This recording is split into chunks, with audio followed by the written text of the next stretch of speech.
बिस्मिल्लाहिर्रहमानिर्रहीम। अस्सलाम वालेकुम। आज हम फर्स्ट ईयर बायोलॉजी का चैप्टर नंबर 9 का जो टॉपिक करेंगे that is evolution of leaf. Very important long question कि लीफ जो है वो कैसे डेवलप हुए, लीफ कैसे बने with the passage of time, तो इसके हवाले से हम पढ़ेंगे। तो लीफ की दो टाइप्स हैं, there are two types of the leaf in the plant. एक माइक्रोफिल हैं, ये शुरू के लीव्स हैं, और मेगाफिल हैं, ये एडवांस्ड लीव्स हैं, ये आज के लीव्स हैं, these are the new leaves. तो हम इन दोनों के बारे में पढ़ेंगे। सबसे पहले हम देखेंगे कि माइक्रोफिल कैसे बने हैं, और उसके बाद फिर हम देखेंगे कि मेगाफिल कैसे बने। माइक्रो मीन स्मॉल, फिल का मतलब होता है लीफ। तो ये अर्ली लीव्स हैं शुरू के, और ये एडवांस्ड लीव्स हैं। तो सबसे पहले हम देखते हैं कि माइक्रोफिल जो हैं ये इनकी एवोल्यूशन यानी ये कैसे बने हैं, कैसे डेवलप हुए हैं। अर्ली लैंड वेस्कुलर प्लांट्स यानी शुरू के जो लैंड के ऊपर जो वेस्कुलर प्लांट्स थे। वेस्कुलर प्लांट्स मैं दोबारा रिपीट कर दूं कि वो प्लांट्स हैं जिनमें जाइलम और फ्लोएम होता है। तो शुरू के जो लैंड पे जो वेस्कुलर प्लांट्स थे, ना उनमें ट्रू लीव्स थे और ना ही रूट्स थी, यानी कि ना लीव्स थे और ना रूट्स। ये स्मॉल इन साइज में छोटे थे, और डाइकोटोमेस्ली ब्रांच थे। डाइकोटोमेस्ली ब्रांच हम पहले भी पढ़ चुके हैं। डाइकोटोमेस्ली ब्रांच का मतलब है कि one branch is divided into two branches. Di का मतलब है टू, डाइकोटो मतलब टू, डाइको मतलब टू, और टोमेस्ली मतलब टू कट, यानी one branch is divided into two branches. तो इरेक्ट मतलब बिल्कुल स्ट्रेट, वर्टिकल, स्मूथ मतलब उसके ऊपर कोई भी ऑर्गन या कोई भी पार्ट्स अटैच नहीं है।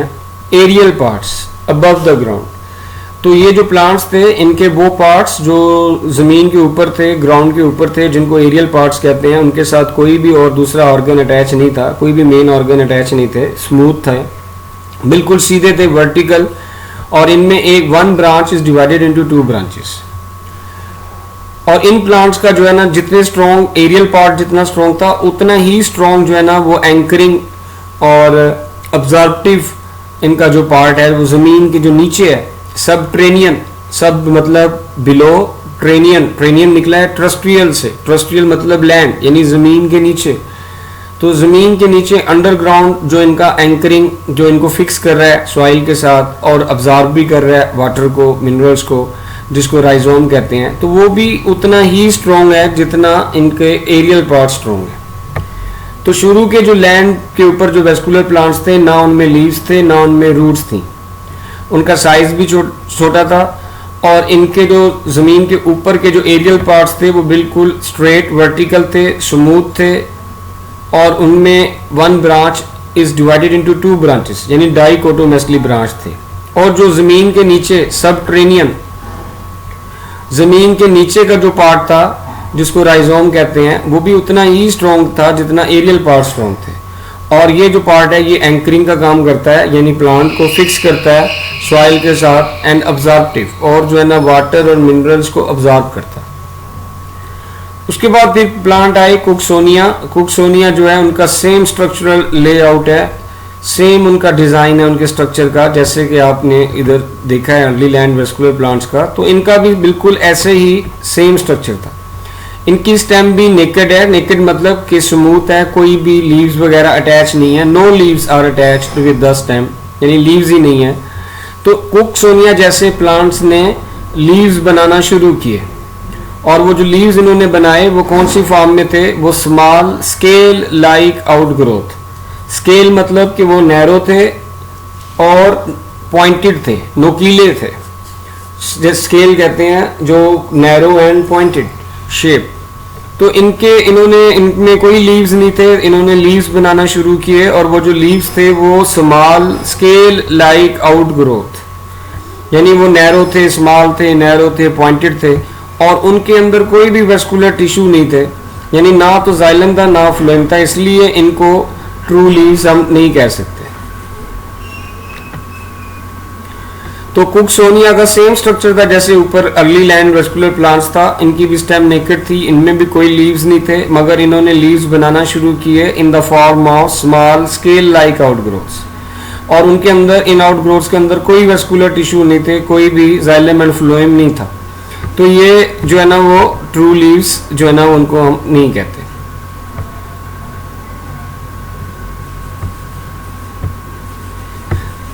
उसके बाद ये कुकसोनिया है। कुकसोनिया का जो है ना वो प्लांट है, ये आप देख सकते हो कि ये इसका एरियल पार्ट है जो ग्रीन कलर में है, जो ब्लैक है ये जो पार्ट है नीचे ये राइजोम है जो कि ज़मीन के नीचे है, और ये यहाँ से इसकी जो है ना वो एरियल पार्ट निकल रहा है, एरियल ब्रांचेस निकल रही हैं, and one branch is divided into two branches, dichotomously branched कहते हैं इसको। और ये इनके स्पोरेंजिया हैं जो इन ब्रांचेस के टिप के साथ अटैच हैं। तो ये जो प्लांट है ये तकरीबन कोई 350 मिलियन ईयर्स अगो ये जो है ना इनके पुराने जो है ना इनके फॉसिल्स हमें मिले हैं, और वो भी कंप्रेशन यानी छपे हुए हैं, इनके नक्श छपा हुआ था रॉक्स पे, तो वहाँ से हमने इनका जो है ना जो नक्श था, जो इमेज था जो कि रॉक के ऊपर छपा हुआ था, उसको देख के हमने इनका ये स्ट्रक्चर बनाया कि इसके अंदर ये पार्ट्स हैं, ऐसे ऐसे इनके ऑर्गन्स हैं। एमसीक्यू के लिए याद रखिएगा कि कुकसोनिया 350 मिलियन ईयर्स अगो पहले ये प्लांट हुआ करते थे। उसके बाद कुकसोनिया के बाद लाइकोपोड्स प्लांट आए। ये वो पहले प्लांट्स थे लाइकोपोड जिन्होंने सबसे पहली बार ट्रू लीव्स और ट्रू रूट्स बनाई। ये एमसीक्यू के लिए याद रखिएगा, फर्स्ट प्लांट्स थे जिन्होंने ट्रू लीव्स और रूट्स बनाई, यानी ऐसे लीव्स और ऐसे रूट्स बनाई जिनमें जाइलम और फ्लोइम होते थे। फ्लोइम है, इनके जो लीव्स थे वो स्मॉल साइज के थे और उनमें सिंगल एक ही अनडिवाइडेड वेन है, यानी एक ही वेन है जो कि फर्दर डिवाइड नहीं हो रही, और इस वेन के अंदर वेस्कुलर सप्लाई मौजूद है, यानी जाइलम और फ्लोइम मौजूद है। इन लीव्स को माइक्रोफिल कहते हैं। ठीक है, लाइकोपोड एक फाइलम का नेम है, जो है ना वो सब डिवीजन है ट्रेकियोफाइट की, और इसमें प्लांट की एग्जांपल है जिस प्लांट वो लाइकोपोडियम है। तो ये लाइकोपोडियम या लाइकोपोड ये वो पहले प्लांट्स थे जिन्होंने ट्रू लीव्स और ट्रू रूट्स बनाई जिनमें जाइलम और फ्लोइम होता है, मगर ये जो लीव्स थे वो स्मॉल साइज के थे, इनमें सिंगल अनडिवाइडेड वेन थी, यानी उस वेन के अंदर वेस्कुलर सप्लाई थी, जाइलम एंड फ्लोइम। ऐसे लीव्स को माइक्रोफिल कहते हैं, माइक्रो मीन स्मॉल, फिल मतलब लीव्स, और लाइकोपोडियम में ये मौजूद थे। तो अगर हम देखें डायग्राम के जरिए एवोल्यूशन कैसे हुई, माइक्रोफिल जो है ना वो कैसे बने, तो ये अर्ली वेस्कुलर प्लांट्स हैं, इनकी स्टेम जो है वो बिल्कुल स्मूथ है, नेकेड है, there is no organ attach with this stem.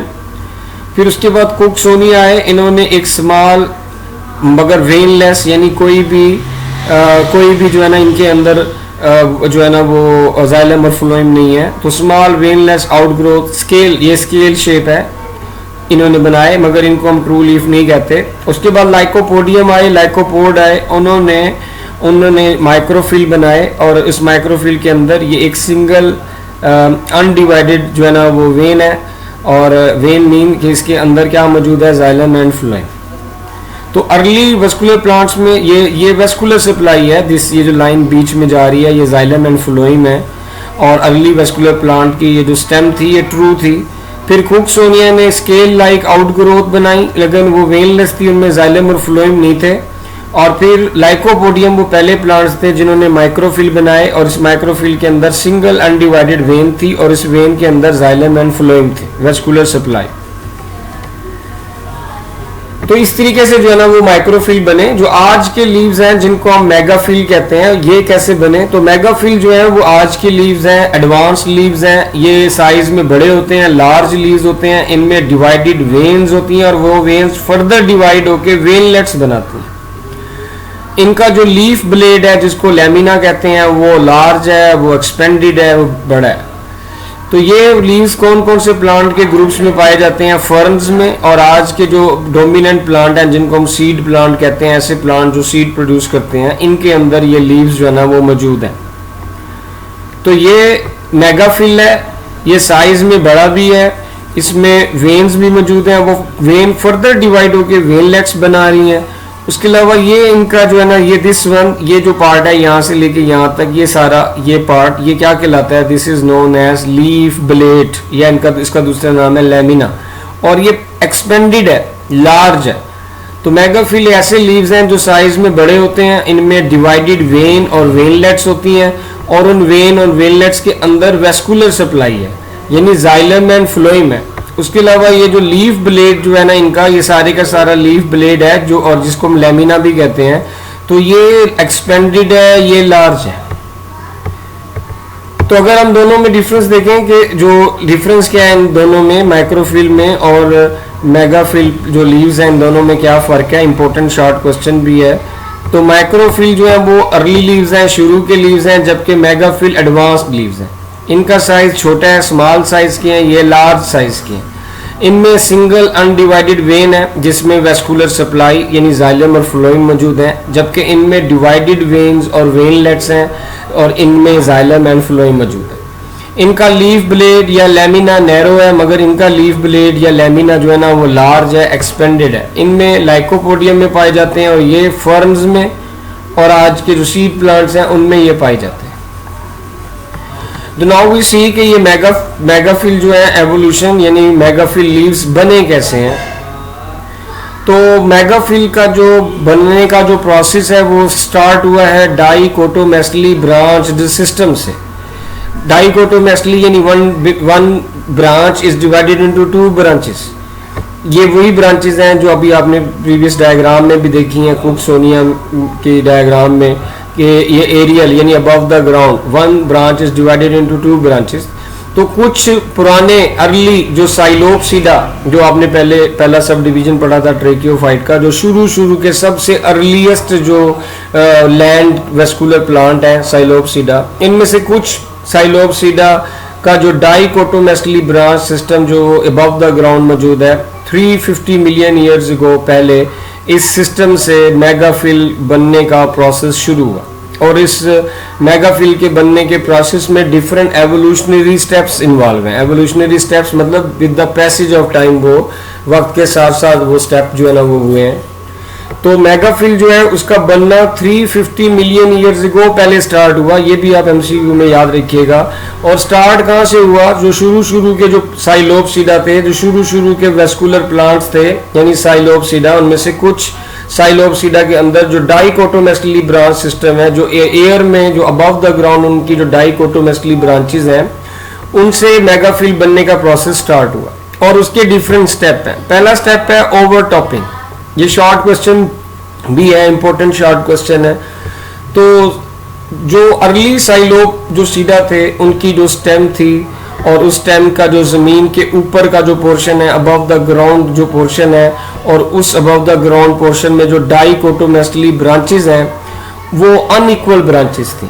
Unequal branches मतलब कुछ ब्रांचेस ऐसी थी जो शॉर्ट थी साइज में, लेंथ में, और दूसरी ब्रांचेस ऐसी थी जो कि जिन्होंने ग्रो किया और वो जो एक्सपेंडेड हुई यानी उन्होंने अपना साइज बड़ा किया, और क्योंकि उनकी जो ग्रोथ थी वो तेज़ी के साथ हुई एज़ कम्पेयर टू इन ब्रांचेस की जो छोटी रह गई, इनमें ग्रोथ स्लो रही और इन ब्रांचेस में ग्रोथ जो है वो तेज़ रही, इस फास्ट रही, पेस स्पीड रही। इसलिए ये ब्रांचेस इनकी मुकाबले में लॉन्ग हो गई, बड़ी हो गई, और ये ब्रांचेस जो है वो छोटी रह गई। तो ये जो अनइक्वल ब्रांचिंग जिसमें कुछ ब्रांचेस शॉर्ट हैं और कुछ ब्रांचेस जो हैं वो लार्ज हैं या लॉन्ग हैं, ये यहाँ से जो है ना वो ये पहला स्टेप है ओवरटॉपिंग का। तो ये देखें, पहले क्या था, पहले ये स्टोमस ब्रांचिंग सिस्टम था। स्टोमस ब्रांचिंग सिस्टम से क्या मुराद है, या इसका दूसरा नाम क्या है, इक्वल डाइकोटोमी, यानी ये जो स्टेम है इन प्लांट्स की ये डिवाइड हो रही है, इसमें टू ब्रांचेस में, और इन दोनों ब्रांचेस की जो लेंथ है वो बराबर है, साइज बराबर है। फिर ये आगे फर्दर डिवाइड होकर दो ब्रांचेस बना रही हैं, इनकी भी ये भी इक्वल ब्रांचेस हैं। फिर आगे ये फर्दर डिवाइड होकर टू ब्रांचेस बना रही हैं। तो स्टोमस ब्रांच सिस्टम एक ऐसा ब्रांच सिस्टम है जिसमें एक ब्रांच डिवाइड होकर टू इक्वल साइज की ब्रांचेस बनाती है। और ओवरटॉपिंग जो है ये अनइक्वल डाइकोटोमी है, यानी इसमें एक जो ब्रांच है वो डिवाइड होके टू ब्रांचेस बनाती है, मगर एक ब्रांच छोटी रह जाती है, और जो दूसरी ब्रांच है क्योंकि वो तेजी से ग्रो करती है इसलिए वो ब्रांच लॉन्ग हो जाती है। जैसे इसमें देखें ये लॉन्ग हो गई है ब्रांच और ये शॉर्ट है, ये लॉन्ग है और ये शॉर्ट है। और ये जितनी भी ब्रांचेस हैं ये सब की सब डिफरेंट प्लेन्स पे हैं, डिफरेंट लाइंस पे हैं। प्लेन कहते हैं एक ऐसी स्ट्रेट लाइन को जो टू लाइंस के कंबाइन होने से बनती है। जैसे ये देखें, ये एक लाइन ये आ रही है और एक लाइन ये आ रही है और इन दोनों के कंबाइन होने से ये लाइन बन रही है। तो ये जो दोनों ब्रांचेस जो हैं ये इस लाइन पे, इस प्लेन पे के साथ अटैच हैं, इस प्लेन पे मौजूद हैं। अगर हम देखें इनको, एक ब्रांच ये है, एक ब्रांच ये है, ये दोनों ब्रांचेस यहाँ पे आपस में इस पॉइंट पे आके कंबाइन होके ये स्ट्रेट लाइन बना रही हैं। तो ये दोनों ब्रांचेस जो हैं वो इस प्लेन पे मौजूद हैं। सेम ये दो पॉइंट्स हैं, ये दो ब्रांचेस हैं, ये यहाँ पे इस पॉइंट पे ये मिलके ये स्ट्रेट लाइन बना रही हैं। तो ये प्लेन कहलाती है, ये स्ट्रेट लाइन, यानी ये जो दो ब्रांचेस हैं ये इस प्लेन पे मौजूद हैं। तो इसमें तमाम ब्रांचेस जो हैं वो आप देख सकते हो कि डिफरेंट प्लेन्स पे अरेंज्ड हैं। तो ये जो अनइक्वल डेवलपमेंट है ब्रांचेस की, ये क्या कहलाती है? That is known as overtopping. मैं दोबारा बता रहा हूँ, दोबारा देखें। ओवरटॉपिंग जो है ये पहला स्टेप है मेगाफिल के बनने का। ओवरटॉपिंग में क्या हुआ कि जो अर्ली जो साइलोपसीडा थे उनकी जो स्टेम थी, उनका जो एरियल पोर्शन था वो डाइकोटोमेस्टली ब्रांच था, यानी उसमें वन ब्रांच जो है वो डिवाइड होकर टू ब्रांचेस बनाती थी।